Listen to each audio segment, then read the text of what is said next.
What's up, everybody? I got another great video coming at you today. Today I want to talk about how to defend your head, how to not get struck in the head. The number one best way, of course, is to use our footwork, to not be there when the strikes are coming. But if they are coming, we need to be able to use our hands to block the strikes. And if you stick around to the end of the video, I have some great advice a world champion kickboxer once told me. So, our first method, it's going to depend a little bit, of course, based on where you keep your hands. If it's a karate style, it's out a little bit more. If it's a boxing style, it's a little bit more in. But you want to just parry. The first one is going to be parrying the strikes out of the way. And it's simply just going to be when the strike comes, you redirect the strike so that it doesn't hit the key areas in your face. I remember my good friend Travis, he taught this technique. It made me laugh. I never forgot it. He was teaching parrying, and he was like, imagine you have two swans that are swiping away the strikes that are coming at your head. Anyway, the next one is going to be the second method is a high guard.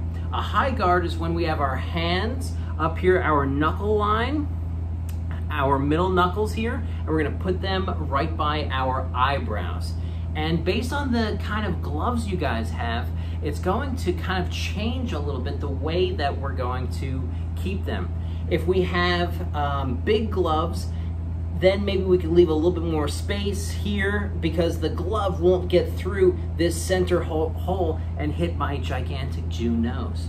Okay, so having this is maybe good for bigger gloves, and being a little bit more closed is good for the situations where you don't have gloves. So using our gloves to our advantage will kind of change how you have your guard when you're in a striking battle. Okay, so keeping in mind the type of gloves we're using is important, but the high guard is an effective method throughout all combat sports to defend strikes that are coming at our head.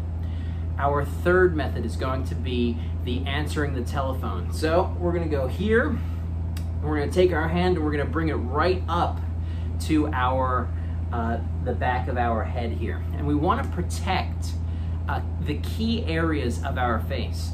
I did a video just the other week about how to strike someone in the head to cause maximum damage, and to know where we're vulnerable, the back of our head, the behind our ear, the ear itself, the line of the jaw, directly in the chin. Those areas are so key and so important. And when we use the answering the telephone method, we want to put a blockade up to the areas that we could be most hurt by, okay?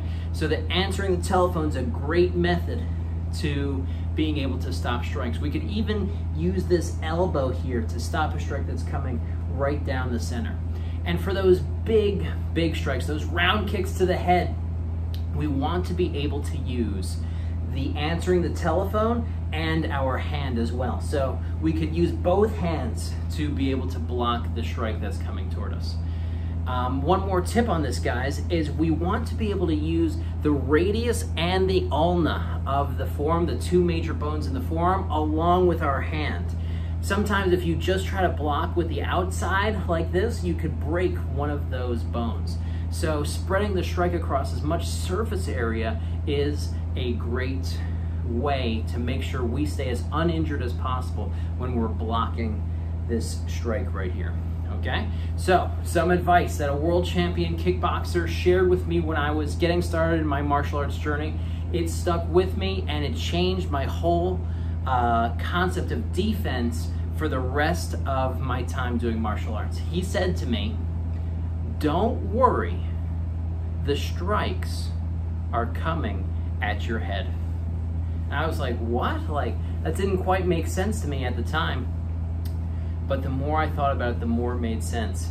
I was doing the classic beginner mistake of trying to reach out and block the strike because I was so nervous that the strike was coming towards my head. So I'd reach out, and then with my hand out here, I would get hit anyway, okay? Or like I would throw the parry, and I would overreact to the parry, and then I'd get clipped anyway. You just saw that in the Sean Strickland fight. He overreacted to the parry, and then he got caught with the hook. So the advice was, don't worry, the strikes are coming to your head. So all I need to do is block the key areas on my head to make sure I'm not hurt.